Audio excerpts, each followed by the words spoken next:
வணக்கம் மக்களே, எல்லாரும் எப்படி இருக்கிறீங்க? நல்லா இருக்கிறீங்களா? சாப்பிட்டீங்களா? இன்றைக்கி ஆடி மாதம் லாஸ்ட் வாரம் வெள்ளிக்கிழமை. எல்லோரும் அவங்கவுங்களுக்கு பிடிச்ச அம்மன் கோவிலுக்கு போயிட்டு வந்தீங்களா? போயிட்டு வந்திருந்தா கமெண்ட் பண்ணுங்கள். இப்போ நம்ம சேனலில் என்ன வீடியோ பார்க்க போகிறோன்னா, ஒரு ஒயிட் ரைஸும் நெத்திலி மீன் குழம்பும் செய்ய போகிறேன். அதை தான் நீங்கள் பார்க்க போகிறீங்க. நெத்திலி மீன் குழம்பா?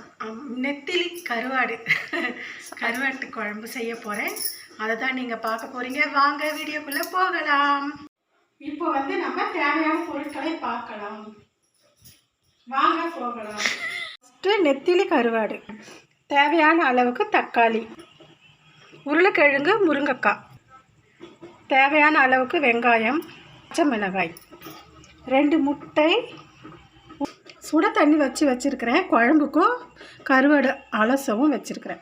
சாப்பாடு ஒலை வச்சுட்டேன், பொங்கி வரப்போகுது. இதை எடுத்து இந்த அடுப்பில், சின்ன அடுப்பில் வச்சுட்டு நம்ம இப்போ குழம்பு செய்ய ஆரம்பிக்கலாம். உப்பு போட்டுக்கிறோம் சாப்பாட்டுக்கு. வானல் வச்சாச்சு, நல்லா காஞ்சிட்டு இருக்குது வானல். இப்போ நம்ம எண்ணெய் சேர்த்துக்கலாம்.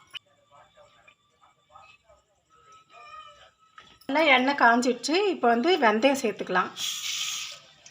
வெங்காயம் போட்டுக்கலாம். எண்ணெய் நல்லா காஞ்சிடுச்சு.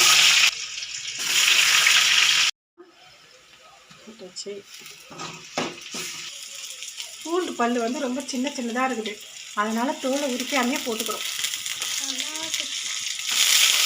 அதே அப்படியே தெரிச்சுட்டு போகிறோம். எண்ணெய் சுட எண்ணெய்.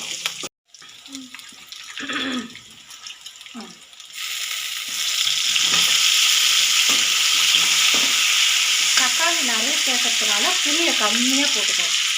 தக்காளி நல்லா புளிப்பாக இருக்கும், நாட்டு தக்காளி தான் இது, அதனால் புளி கம்மியாக சேர்த்துக்க போகிறோம். புளிஞ்சு ஊற்றினாக்க லாஸ்ட்டு அப்புறமா ஊற்றலாம். கருவேப்பில் உப்பு இருக்கா என்னான்னு தெரியல, அதனால் நம்ம தக்காளி வதங்கிறதுக்கு கொஞ்சமாக உப்பு சேர்த்துக்கிறோம்.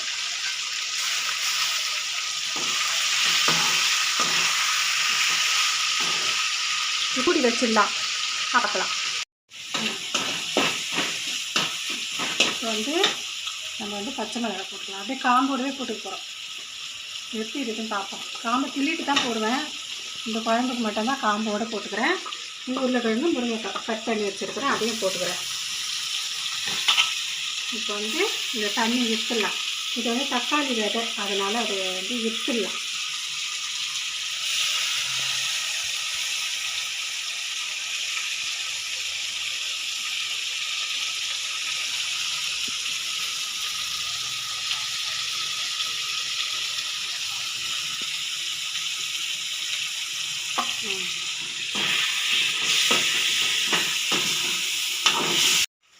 மிளகாத்தூள் போட்டு போகிறோம். குழம்புக்கு தேவையான அளவுக்கு மிளகாத்தூள் இன்னும் கொஞ்சம் கூட போட்டுக்க போகிறோம்.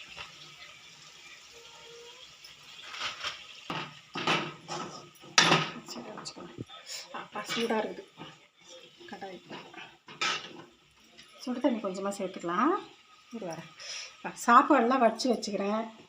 வச்சு விட்டேன், சாப்பாடு வச்சு விட்டுட்டேன். இப்போ சுடு தண்ணி குழம்புக்கு. கருவாட்டு குழம்பு தான் வைக்கிறோம். நம்ம கருவாட்டு குழம்பு தான் வைக்கிறோம். நம்ம இன்றைக்கி தொக்கு வைக்கல, அதனால் தண்ணி தாராளமாக வச்சுக்கிறேன்.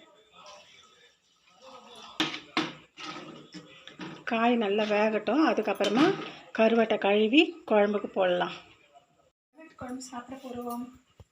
வாங்க சாப்பிட்லாம். சாப்பாடு வச்சு வச்சுட்டேன், அதை நிமித்திடலாம். நிமித்தி வச்சுட்டு கொஞ்சம் ஏற்கனவே நல்லா கருவாட்டை ஆஞ்சி தான் கொடுத்துருக்குறாங்க கடையில். நல்லா ஆஞ்சிட்டு சுத்தமாக தான் இருக்குது. நம்ம 2 முறை 3 முறை கழுவிட்டால் போதும். ஊற வச்சு சுட தண்ணியும் சாப்பாடு வச்ச தண்ணியும் கலந்து போட்டு தான் இப்போ ஊற வச்சு கழுவ போகிறோம். சாப்பாடு வச்ச தண்ணியில் மட்டும் கழுவலாம், நல்லா அழுக்கு போயிடும். இதிலேருந்து அந்த கருவாடு க்ளீனாக ஆகிடும். கருவாடு கழுவுறேன் பாருங்கள். கையை வச்சு கூட கழுவலாம், சூடாக இருக்குது தண்ணி, அதனால தான் இது மாதிரி பண்ணுறேன். இது மாதிரி பண்ணிவிட்டு அப்புறம் கரண்டியில் எடுத்துக்குவேன். இதுலேயே பாதி க்ளீன் ஆகிடுச்சு பாருங்கள்.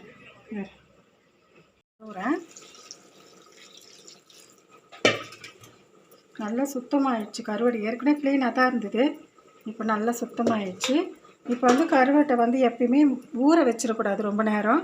குழம்பு வந்து ரெடி ஆகி கொதிக்கும் போது தான் கருவாட்டை சுடு தண்ணி வச்சு கழுவிட்டு விடணும். இல்லை ஊறி போயிடுச்சுன்னா உடஞ்சிடும் கருவாடு குழம்புல.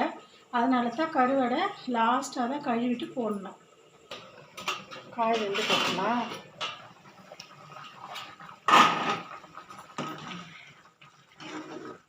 காய் வெந்துடும். இப்போ வந்து நம்ம கருவாட்டை போட்டுக்கலாம். சுடு தண்ணியும் சாப்பாடு வடித்த தண்ணியும் போட்டு சேர்த்து கழுவிட்டு அதுக்கப்புறம் மறுபடியும் ஒரு சுடு தண்ணியில் போட்டு கழுவுறேன். குழம்புல போட்டுக்கலாம். இது வந்து புளி வந்து தக்காளி அதிகமாக போட்டேன், அதனால தான் புளி கொஞ்சமாக யூஸ் பண்ணிக்கிறேன். உங்களுக்கு எப்படி வேணுமோ புளிப்பு வேணும்னா நீங்கள் இன்னும் கொஞ்சம் கூட புளி போட்டு நீங்கள் குழம்பு வச்சுக்கலாம். ஆனால் இதே மாதிரி வச்சு பாருங்கள், நான் வைக்கிற மாதிரியே வச்சு பாருங்கள், குழம்பு சூப்பராக வரும்.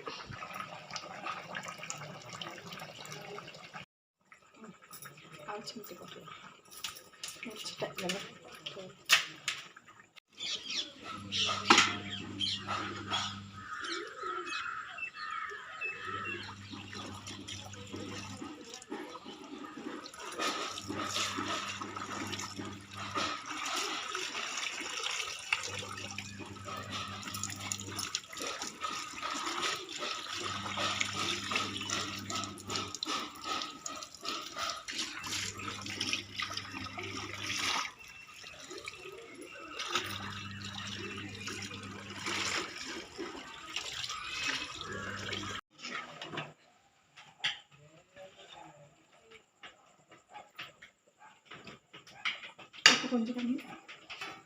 கொஞ்சம் கம்மியாக இருக்கிறதுனால இதில் பாதி போட்டுக்கிறேன். அந்த அளவு போட்டு இதை எடுத்துக்கிறேன்.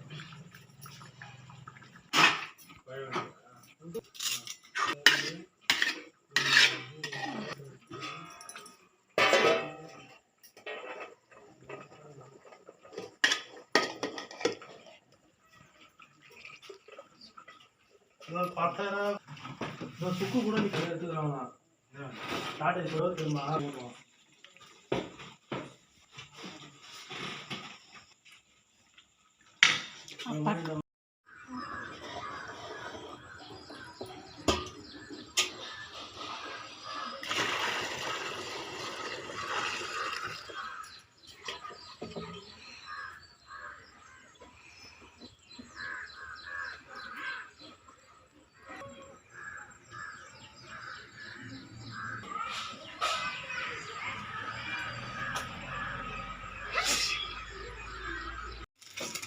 அதில் கொஞ்சம் எடுத்து வறுக்கிறோம். நல்லா வறுத்தாச்சு.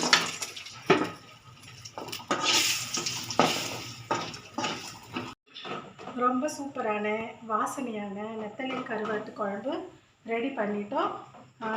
இப்போ வந்து இது வந்து கொஞ்சமாக எடுத்து தனியாக வறுத்து வச்சுருக்குறோம். வறுத்த நெத்திலி குழம்பு, நெத்திலி குழம்பு, முட்டை, அவிச்ச முட்டை. இதே மாதிரி உங்களுக்கு பிடிச்சிருந்தா நீங்களும் வீட்டில் செஞ்சு சாப்பிட்டு பாருங்கள். இந்த வீடியோ பிடிச்சிருக்கோன்னு நினைக்கிறோம். பிடிச்சிருந்தா லைக் பண்ணுங்கள், ஷேர் பண்ணுங்கள், கமெண்ட் பண்ணுங்கள், சப்ஸ்கிரைப் பண்ணுங்கள். தேங்க்யூ, பாய்.